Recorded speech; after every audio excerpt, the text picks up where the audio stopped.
Chapter 7. It was not that Hugh had never paid court to a woman prone to temptation. It was only that he had never done so on behalf of another man. But the king's errant relative was clear. He could not be seen to visit the pretty Madeline himself. Therefore, it was up to Hugh, the greatly obliging Viscount Granville, to be the go-between. Right now, Hugh did not feel especially obliging.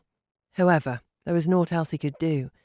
Infuriating though Miss Dudley was, he didn't want to jeopardise her chances of escape, and his own chances of seeing Her Majesty's face when her walking literary prize had to be given her resignation. Infuriating.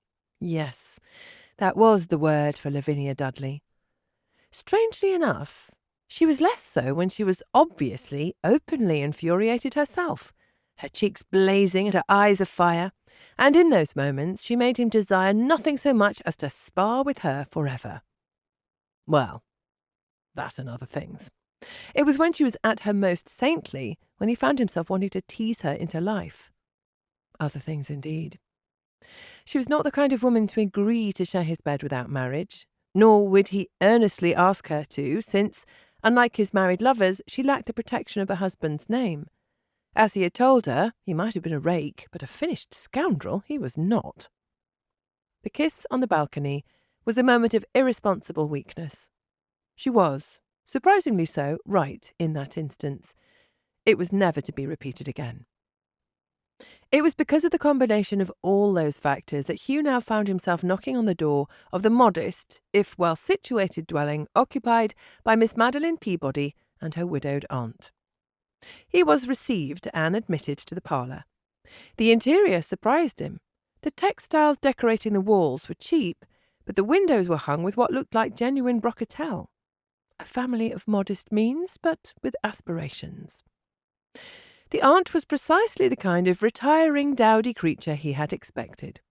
Miss Madeline, however, now, she was not dowdy at all. The redhead was sipping her pekoe tea after her guardian poured the beverage for three with exquisite delicacy. Moreover, she was dressed in the kind of diaphanous gown Hugh had heard to be called a chemise à la reine, that he saw actresses and duchesses wear at home. This kind of outfit could not be cheap. Neither was it particularly modest. "It is so good to meet you, your lordship," Mrs. Atwell said. "Who else can we rely on for the news from court? We have no other sources," she added, as though she had herself been a court lady, only temporarily exiled from that place of bounty. "There is nothing particularly noteworthy happening there these days," Hugh replied. He knew how important it was sometimes to sustain others' illusions, and not only from his experience of serving the Mad King. "Except Her Majesty has a new second keeper of the robes. Lavinia Dudley serves her now in an honourable position." This was not precisely news. Miss Dudley had taken up her post 3 years ago. He was not, however, sure they had heard of it. "Miss Dudley! The romance authoress, isn't she? Well, I suppose she does have to do something useful once in a while. My Madeline reads no novels, your lordship." "Does she not? You must be a strict guardian." "It has nothing to do with me. She has no interest in the stuff and nonsense of this kind. She always knew what is good for her. Have you not, Madeline?" "I hope so, dear aunt," the young woman replied, putting the cup down. Her lips still wet from the tea, she ran her tongue over them, as though catching the last drops.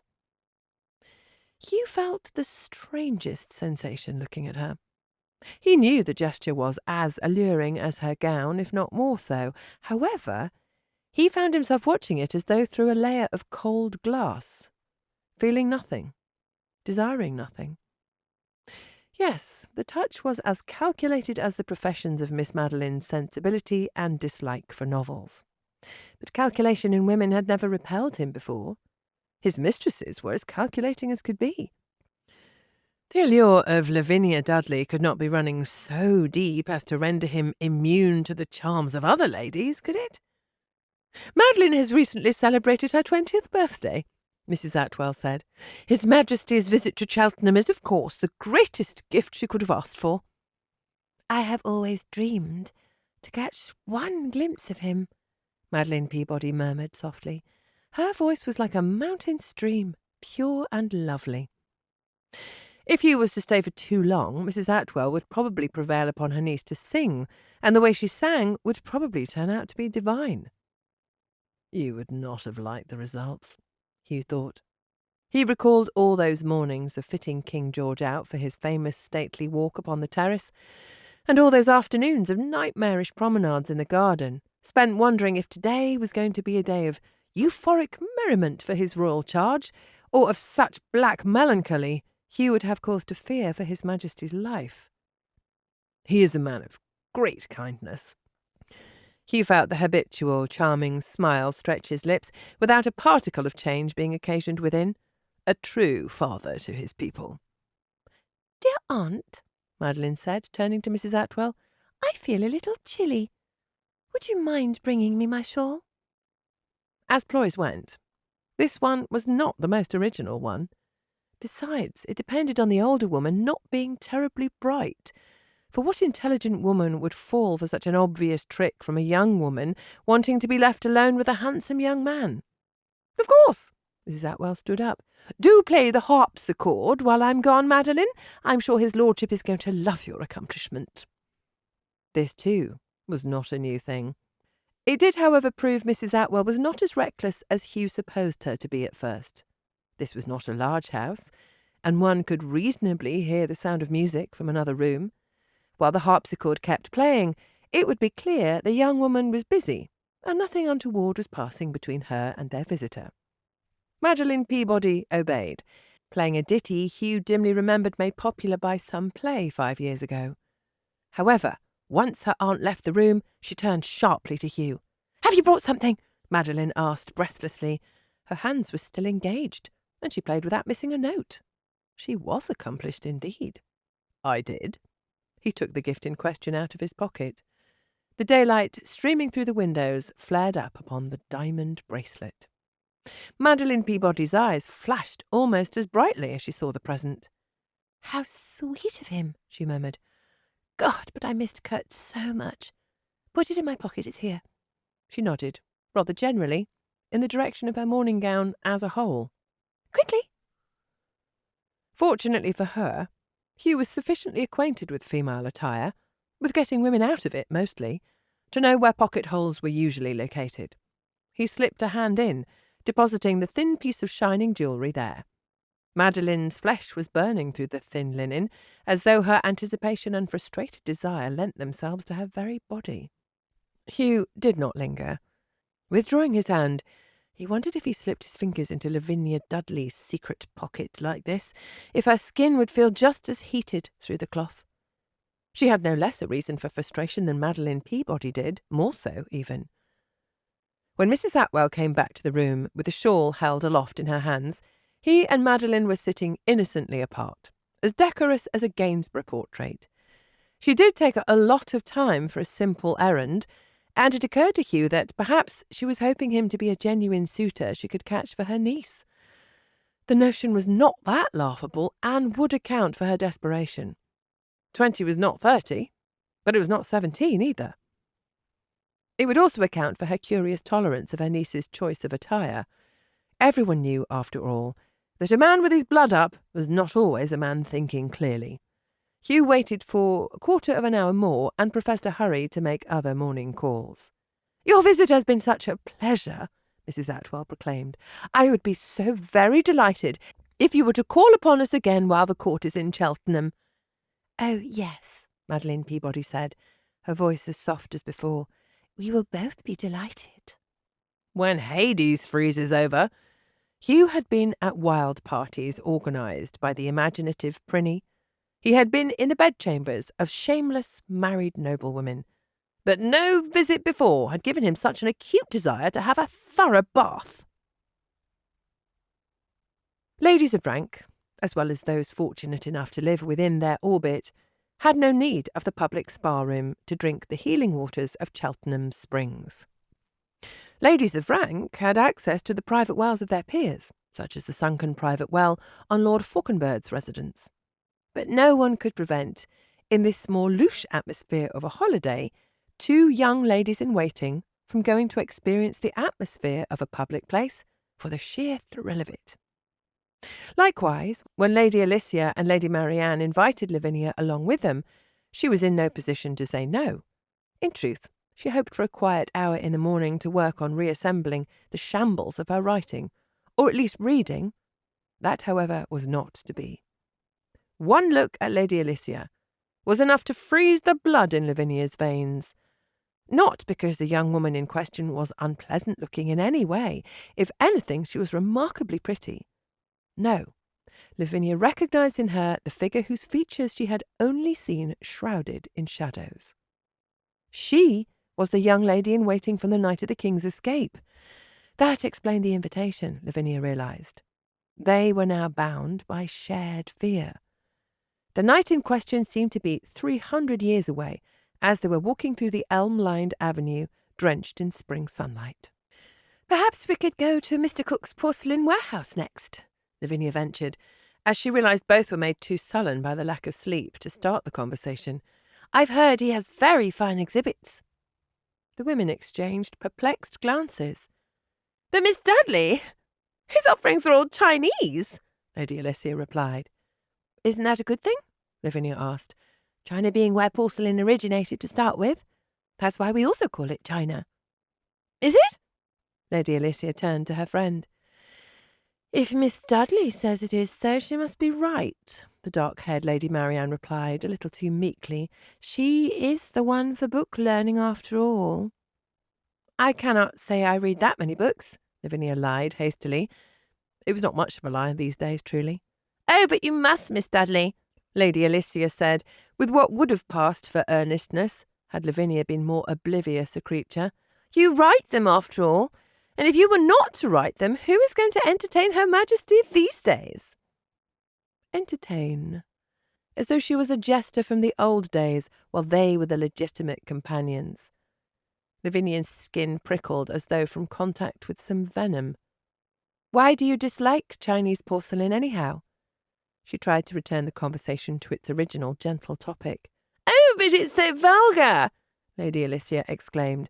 "All those men lounging about without a waistcoat, all those women sitting like tailors, don't you think it vulgar, Marianne?" "Terribly so, though I can imagine Miss Dudley doesn't think so. It's vulgar compared to Dresden china, but I can't imagine she has seen much of it for comparison, have you, Miss Dudley?" The prickling became almost painful. The purpose of the excursion grew clear to her, clear as a blow to the head. It was not to bond with the women who shared hours of fear with her.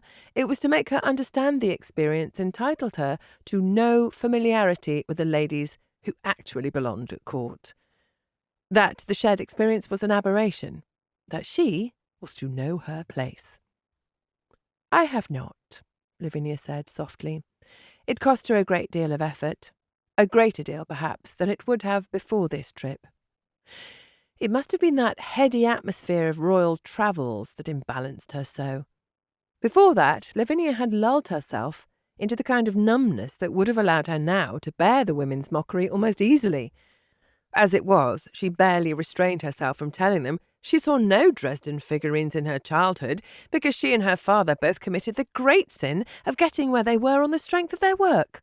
It was harder still to keep herself from saying she was so very sorry for them for not having parents who had accomplished the same. "Why, not even in your father's study? I have heard he is a great admirer of old German things." "Not of all German things." She knew what Lady Marianne was hinting at.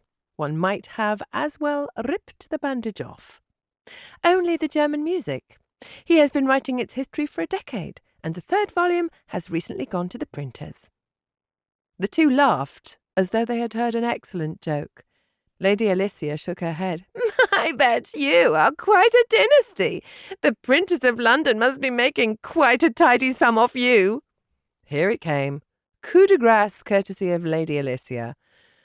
No woman, or man for that matter, of blood and breeding would ever deal with money in any way but the spending of it. That Lavinia and her father had done otherwise, and were continuing to do so, was unquestionable evidence of their inferiority. Lavinia imagined how she might transfigure them in a novel she would one day write, one day when she would be safely away from court, walking in ease and leisure through a busy London street, or else ensconced somewhere in the green heart of the land. She would not mutilate their personalities, and she would not lower herself to jibes over their appearances. She would merely do to their flaws what the Herschels were doing to the distant stars, and expose them in a merciless proximity. Lady Alicia would become a haughty betrayer of actual friendship, and Lady Marianne, well, Lady Marianne would make a passable sister and accomplice to the villain of the piece. The thoughts sent dark rivers of vengeful pleasure coursing through Lavinia's thoughts, making her body feel alive like a bird in the anticipation of a storm. "Ladies!" A voice as cheerful as it was commanding rang out behind them. "I hope you'll forgive me for stealing your companion away." Lavinia would have known who it was, even had she been born deaf and thus ignorant of his voice. The expressions of shock and then unease on the two women's features told her everything she needed to know. Lord Hugh Granville, it seemed, was also in the mood for a public promenade. I wonder why he is really here. Chapter 8. "I was surprised these two took you into their company," Lord Granville said, as they were taking a turn around the spa-room, singularly indifferent to the fountain at the centre. "I wouldn't quite name it so intimately." Lavinia looked away, as though she was very interested in the mock Roman tiles on the walls. In one of the niches, a statue of an antique goddess stood, her translucent marble draperies clinging to her body. Lavinia's gaze lingered on her as she tried, and failed, to imagine appearing in public in such a garment as this, even in the Mediterranean sun. She imagined wearing something of the kind, not lace and feathers, the night Lord Granville confided in her on the balcony, and then kissed her. Imagined the Roman silks falling down her shoulders, caressing her hips, thin as a nightgown, and leaving even less to the imagination. Had Lord Granville touched her that night through something like that, she would have felt the heat of his fingers all the keener, and that was why it was a blessing to the virtuous that the present fashion was very different from that of antiquity, Lavinia reminded herself. Have they been unkind to you? Not at all. It would have been hypocritical in the extreme on her part to first rebuff Lord Granville's advances and then enmesh him into the kinds of personal problems that usually only a husband, a father, or a brother was to be called upon to deal with. "Miss Dudley, you are a good novelist, but a good liar you are not." "No, I am speaking the truth," she insisted. "We've only had the briefest of exchanges anyway." "Have you? Because if you were, you wouldn't have been blinking quite so fast." Just how closely was this man watching her? There was something unnerving in the notion of Lord Hugh Granville, tall and lithe and quick-witted, a man with a sensual mouth, striking green eyes, and a string of conquests trailing after him like a lady's train, watching every twitch of her muscle. Something unnerving, yes, but Lavinia would have been a liar to herself as well as to him if she did not acknowledge the idea also evoked an illicit thrill, somewhere in the deep secret chambers of her flesh. "I did not get a good night's sleep." That was more or less the truth, anyway. "That is all. How did your visit to the Peabodys go?" "The aunt is not as vigilant as I feared. If she had a drop of your sense, she would have chased a courtier bearing gifts away with a broom." "She might have been hoping you wanted to court Miss Madeline in earnest," Lavinia replied archly. "Though in that case, she was indeed a fool." "The girl wasn't. I saw the eyes with which she regarded the bracelet. These were not the eyes of an innocence tempted. The creature is as cold as those diamonds and thinks herself worth that and more. I wouldn't waste your time trying to save her soul, Miss Dudley." "You've deduced all that on the strength of a single glance?" Lavinia raised her eyebrows. "A man in my position needs to learn to discern meanings in glances whether he wants to or not." "A courtier, you mean?" "A courtier most of all, but honestly any man deemed eligible. Otherwise he is going to fall prey to the schemes of some pretty flower sooner rather than later, and have his bones picked." "You are muddling your metaphors, your lordship. Flowers have no teeth." "There are jungle ones who do. They eat insects and the like. I've had a book of prints somewhere in Granville Hall. Perhaps you could send for it one day. I've always liked nature." "You would not have enjoyed an encounter with this piece of nature, I promise you. But maybe you will be able to see the book I am talking about, if you are ever to visit me at Granville Hall with your husband." Of course, yes. Naturally, she was to have a husband one day, even if Kurt von Walmalden kept his word and helped her to accomplish her escape from the court without that. It was all well to scorn marriage as a pretty young woman, but should she persist with that attitude towards it for another decade, she would turn into a ridiculed spinster. It would be like that walk with the sneering court ladies, only along a path that never ended. Lavinia was not sure what was a more dire fate, that or taking a husband she never wanted. "What is your opinion of Miss Madeline?" she said briskly, just to turn the conversation onto a different path. "I thought I've already given it." "Of her motives, yes. But I rather wonder what was your opinion of her as a woman." "You mean whether I thought her alluring?" "For example." "I cannot think of other examples that would have explained your words, to be honest. But if you want an answer, I thought the chit uncommonly pretty, yes. She has a kind of vivacity in her underneath that proper exterior. Brains, too, which is always an asset." "Some rather think it a liability." "These men are fools, then. A wife without sense and intellect will not be a good companion, or a good keeper of your estate, for that matter." "Neither you nor Kurt von Walmalden would want Miss Madeline for a wife, though." "A mistress without sense and intellect will not be a good companion either."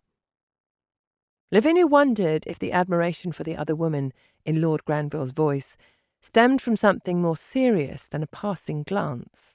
She wondered, too, if Kurt von Walmalden grew tired of his paramour, Lord Granville might step in and acquire his mistress of sense and intellect. Something clenched within her chest at the thought, the sensation making her want to look up and howl as though she was a wolf running wild, and the pretty painted ceiling was the moon. "What's wrong, Miss Dudley? You look stricken." When she did not reply, Lord Granville drew her into the shadow of one of the countless niches with their statues and their ornaments, clasped her shoulders, and looked into her eyes. "Lavinia," he said, and the sound of her Christian name on his lips seared her through, as though he had touched hot iron to her skin. "What's wrong?" Nothing. It was a lie, of course. Everything, quite everything, was wrong. She wanted Hugh, the Viscount Granville, who was not only a cold-hearted rake, but a man with ambitions that shut any earnest intent towards a woman of low birth out. She might as well have wanted to devour the stars. "I am worried about what is happening, your lordship." Lavinia forced the words out. The court was a brutal school when it came to restrained manners. She had learnt well, and therefore could now speak instead of screaming. "That is all. That is the matter entirely." Chapter 9. The fact that Lavinia could now walk through the rows of pews and the cold gazes of stained-glass saints in the windows without flinching was certainly a testimony to something. She was not yet sure what, but it was definitely nothing good. "Miss Dudley!" Lavinia turned towards the familiar voice and saw Mrs. Atwell with her jewel of a niece. Lavinia smiled at them. She had to. She was not going to exactly murder as she smiled, but as far as she was concerned, her actions were about as irrevocable. "It's a happy coincidence," Madeline said, "to see you like this. I don't think we've met after the assembly rooms." "I'm surprised we are meeting now," Mrs. Atwell added. "I would have thought a woman of your position would prefer the chapel at the royal residence." She meant, of course, Lord Fauconberg's residence, temporarily touched with the royal grace and thus transfigured, like lead into gold. There was a time Lavinia thought she was going to be similarly transformed by the great honour offered to her, by the new proximity to the royal radiance, that she was going to become more refined, more sophisticated, perhaps even more well-positioned to help her father's career and her own. 3 years later, the only thing she became was an emaciated creature shivering at every wrong sound. Lavinia wondered if there was some hidden flaw in her that made her wither where others bloomed. "I've heard the local church has beautiful—" Lavinia cast her glance about surreptitiously. "Windows." "Lord Granville told us of your good fortune, Miss Dudley, that Her Majesty took mercy on you, and took you to be her companion." "Hardly a mercy. I was not a street urchin when word of Miranda came to her ears." "Oh, Miranda is all well and good," Mrs. Atwell replied airily. "But no woman in the world has ever risen on the strength of her pen, has she?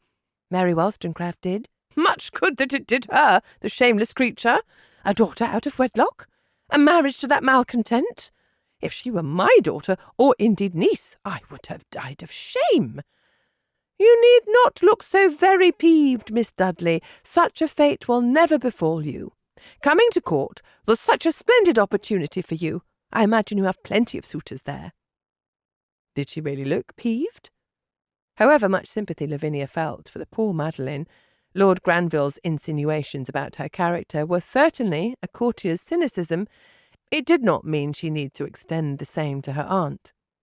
"Not plenty," Lavinia replied as gravely as though she were an earnest heroine of one of her own stories. "But I do have one. Have you met the Viscount of Granville?" Madeline Peabody's expression was serene. She had no reason for jealousy, whether she believed Lavinia or not. She had her heart set on another.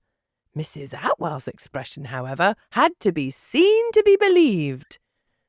"I believe we have been introduced," she finally said, her pale grey eyes assessing Lavinia anew, from her head, crowned with a chip hat, to the buckles on her shoes.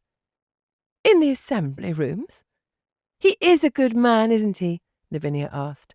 The pretence was outrageous, but she was having a surprising lot of mischievous fun with it. "I formed the same opinion when he came to call on me and dear Madeline. He complimented her skill on the harpsichord very courteously. You are right, Miss Dudley. He's a very genteel kind of man." Something rose in Lavinia. Something that had slept inside her, coiled and silent for 3 years. "I believe he told me about it. He did comment on Miss Madeline's becoming modesty. Such self-effacing manner. I believe it is your influence, Mrs. Atwell." "I taught her everything I could," she replied vaguely. "Were I a different woman," Lavinia continued, "and you a different woman too, I might have suspected you of having untoward ambitions. But I have heard of your virtues, and Miss Madeline's too.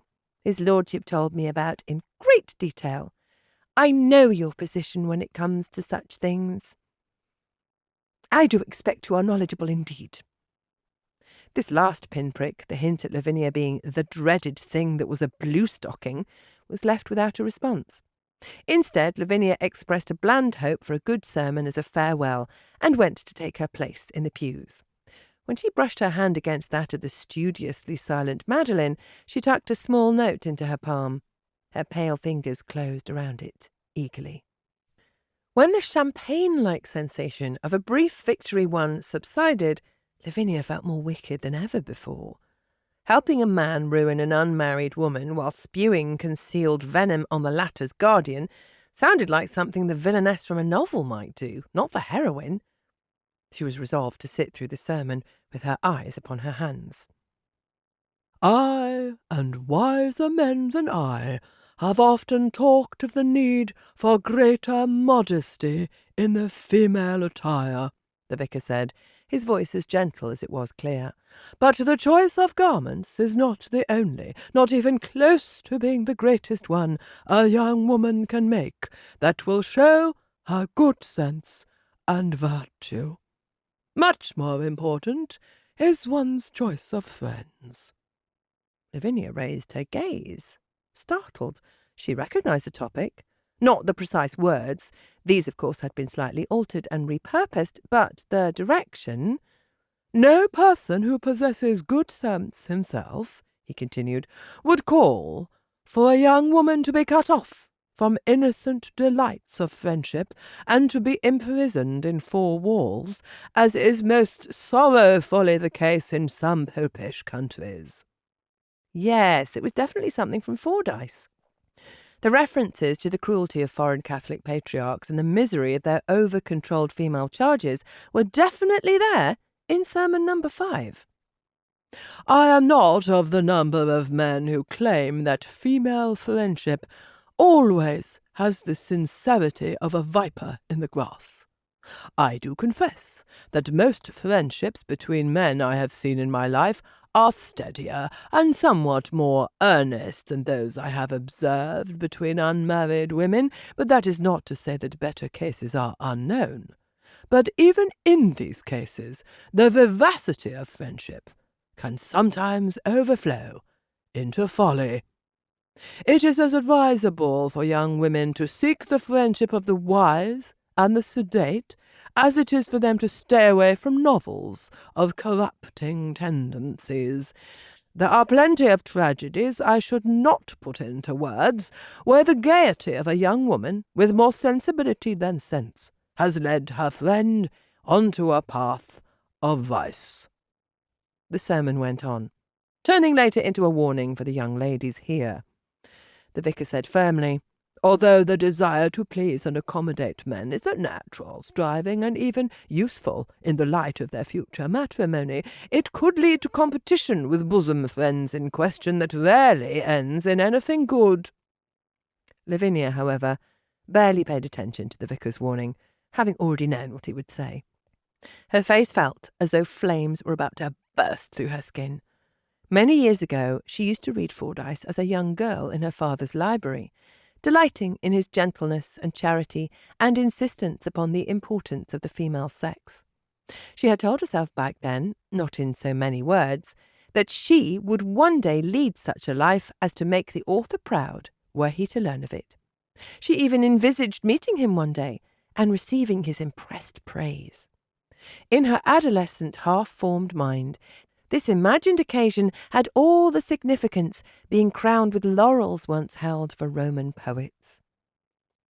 Lavinia had never imagined that one day she would find herself on the other side of his moral divide, the danger warned about in his sermons, the darkness behind the lines, the finely dressed false acquaintance, the one who would lead others astray. If Lord Granville was a rake, she was a hypocrite for considering herself better. If he was a rake, they would make a fine couple.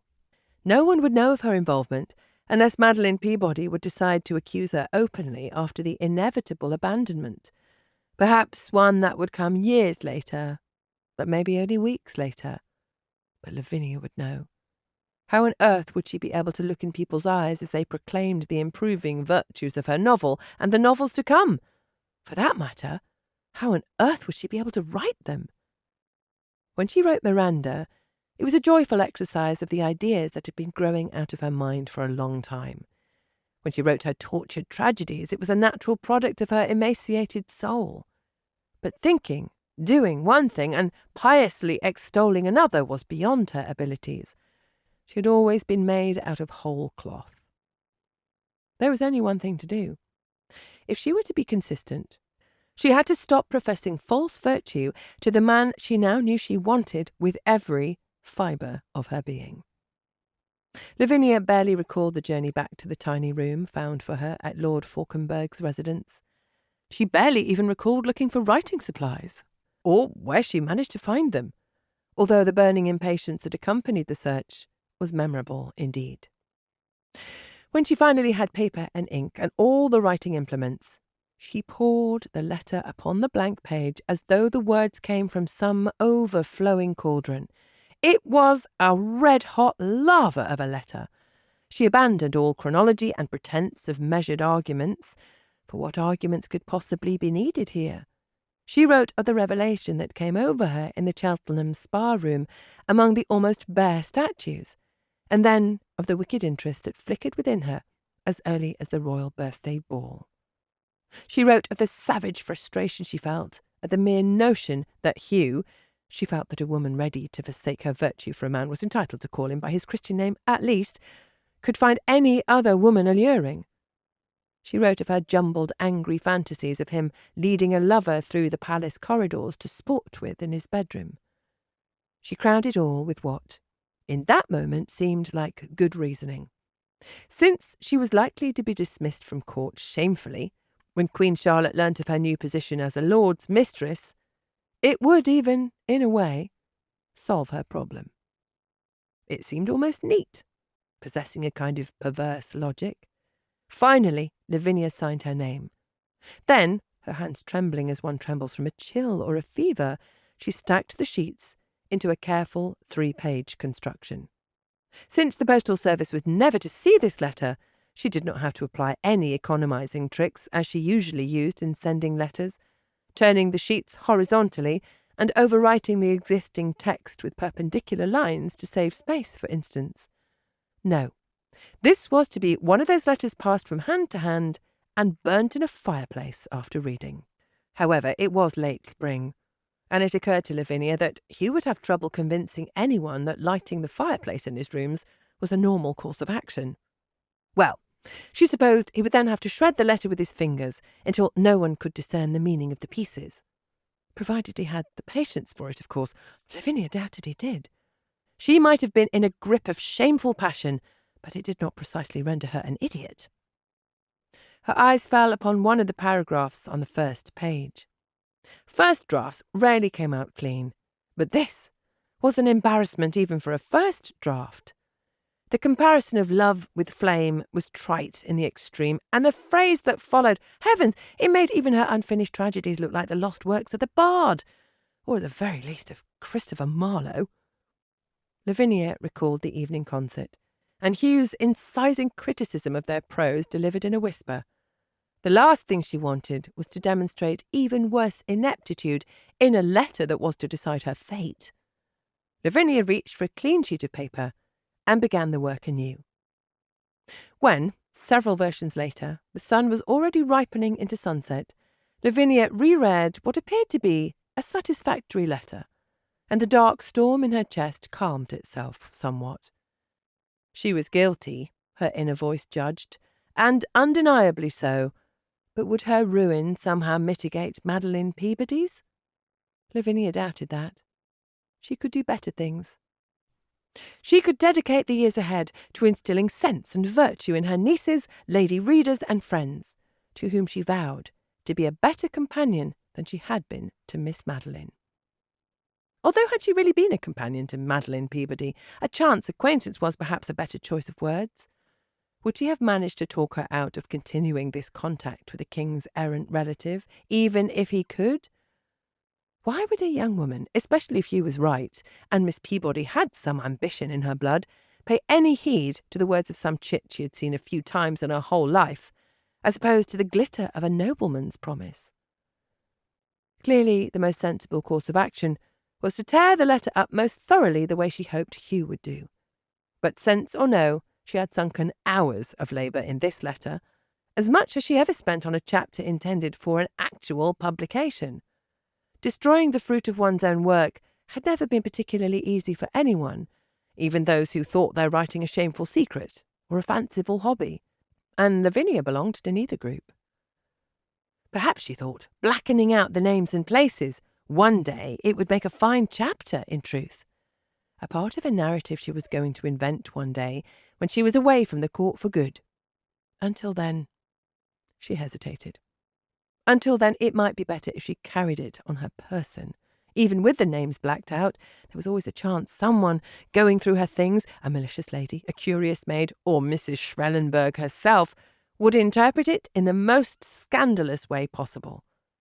Or even if they did not believe it, they would pretend to. Lavinia knew it now. She thought of a Lady Alicia and her lovely, venomous friend. She thought, for that matter, of Hugh, who had gained access to her room easily.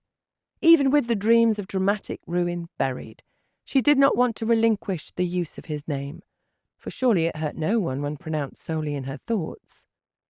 She was far from the proper corridors of power and pomp, but that didn't mean she could trust everyone at court. She couldn't trust anyone, anywhere. Chapter 10.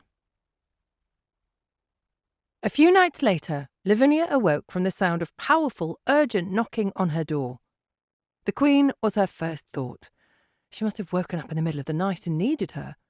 The king was her second thought. Maybe he had another moment of wildness, illusions taking hold of his brain. Lavinia opened the door, fully expecting to find Lady Alicia or her older comrade-in-arms on the other side of the doorstep. Instead, she saw Hugh standing there, breathing heavily, a piece of paper gripped in his left hand. Lavinia's blood drained from her face. She wanted to open the chest of drawers and check if the pages of her ill-fated, unsent letter were still safely crumpled within the cloth. Could someone, while she slept? "Do you know why I'm here?" Hugh asked breathlessly, filling out the doorway, tall and lithe, with his cravat slightly askew. "Not because you wanted to wish me sweet dreams, I suspect." "No. Did you receive anything from Miss Peabody?" "Nothing. What did she—" In lieu of an answer, he thrust the hand holding the note towards her and offered her the piece of paper. Lavinia read the first few lines quickly, and her blood grew cold. "Why did she write to you?" "I suppose she wanted to share her good fortune with me." "But why not myself? I mean, I wanted to—" "Because she wanted to impress me, and considered you a non-entity not worth impressing," Hugh said flatly, "which does not improve my opinion of Miss Peabody one bit." Was that true? Could the woman Lavinia's imagination had already cast in the form of a ruined innocent really have been such a calculating chit? The letter in Hugh's hand spoke of it far louder than Hugh's own impressions could have. Madeline Peabody was careless with her written words, as much as she had once been careful with her spoken ones. Perhaps a lifetime of careful silence had been finally broken. "Give me a moment to read the entire letter," Lavinia said, and Hugh nodded. "I'm writing to you to thank you for your tremendous help in reuniting me with the man in whom I had placed all my yearnings for years, rejecting every other suitor. When you receive it, I am likely to already be married, and related by marriage, however distantly, to the family tree of our own gracious sovereign. There are no words on my tongue to express how conscious I am of this high honour. Please be sure that my house shall ever be open to you, and that my husband and I are going to consider you a dear friend. With the greatest regard, Magdalena von Walmalden." "Magdalena?" Lavinia shook her head. She does seem eager to please. She could imagine how ardently she seized upon her German lessons when she had first met this son of a bastard. She handed the letter back to Hugh. "She's a fool," Hugh said sharply. "An ambitious fool." "Ambition doesn't always bring with it good brains." "Doesn't she know?" "I don't imagine her paramour made a point to tell her." "The Royal Marriages Act!" Lavinia exhaled loudly. "Heavens, even I know this one. There are still endless papers proclaiming His Majesty a tyrant for signing it." "Miss Peabody, or whatever she is now, doesn't strike me as the kind of woman who reads opinionated papers." "She is still Miss Peabody. Just a ruined Miss Peabody." That, after all, was the whole point. The Royal Marriages Act, signed 2 decades before, stipulated that no descendant of George II could marry without the sovereign's consent. If he or she did, the sovereign in question could easily proclaim the marriage invalid. Kurt von Walmalden, the son of a bastard though he was the son of a royal bastard. The second he tried to present Madeline to his crowned relative, everything would change. Kurt would most likely only be banished from court for a time. Madeline, though, her marriage proclaimed illegitimate, would be regarded as von Walmalden's mistress. And that was if the speakers would choose their words carefully and gently, which Lavinia doubted they would. "We need to stop her." Lavinia raised her head. "Stop them." "Do you truly care for her so?" "When I gave von Walmalden that promise, I knew another woman's ruin would be the outcome. I loathed myself for agreeing, but I thought I had no choice. Well, I have a choice now. I soothed myself with telling myself it's within her power of will not to succumb, and I won't pretend it's a good excuse for me, but at least it was some excuse. But now, if he wants to get her in his bed by deception, I can no longer pretend I have even that excuse." "God almighty," Hugh murmured, looking at her with a strange crystalline fascination. "You are a lady of Byzantine complexity, aren't you? Or at least the thoughts going on inside that fair head are labyrinthine enough." "My head isn't all that fair," Lavinia replied in an automatic urge to dampen any compliment down, to grey herself out of the landscape. "Do you have any idea of where they could have gone? Besides the Scottish border, which, let us face it, is a bit too far from here for Miss Peabody to assume you wouldn't have read the letter before they reached it." A royal relative would have little trouble procuring a wedding licence discreetly, though some expense would be required. No need for the Scottish border. Prestbury is more likely. It's the closest place with a good parish church. There I must go, then. Alone? I cannot allow that. Why ever not? I am not as fragile as I seem. How could she explain to him? Make him understand that it was the four walls of Windsor Castle, of her own closet of a room, of the endless ceremonies and endless gibes that made her as weak as the victim of some blood-drinking monster of legend. Even here in Cheltenham, when the bonds constraining her loosened but a thumb, Lavinia discovered she still could breathe, breaths rapid and shallow, but breaths nonetheless. A wistful thought entered her head. Perhaps if he had known her as she was in her father's house, he could have loved her. But of course, had she remained in her father's house, he would have never met her in the first place. No, because these roads aren't safe, because it's raining, because a horse could slip in the mud, because a highwayman could hold a lone woman up and make her pray to the high heavens that he will only have designs on her money. Hugh stepped forward and did something unthinkable. He took Lavinia's face into his hands and looked into her eyes. "I cannot allow you to put yourself in danger," he added, his voice as soft as if he were whispering to a mare. "Because we are co-conspirators?" "Because," Hugh paused, "because I have a reason to want to prevent this scandal too. When it becomes known, who do you think Miss Peabody's aunt will remember as hovering around her virtuous niece weeks before her fall?" "I'll likely take the brunt of it." "Well, I don't want you to take the brunt of it," he all but snarled, the ferocity unlike anything she had heard from him before. "Why?" Lavinia whispered. She could see her own shadowy reflection in his green eyes. Here in the night, it was not the merry green of the forest, but something darker, infinitely wilder. "I've already told you once." He released her face. "I might be a rake, but a finished scoundrel I am not."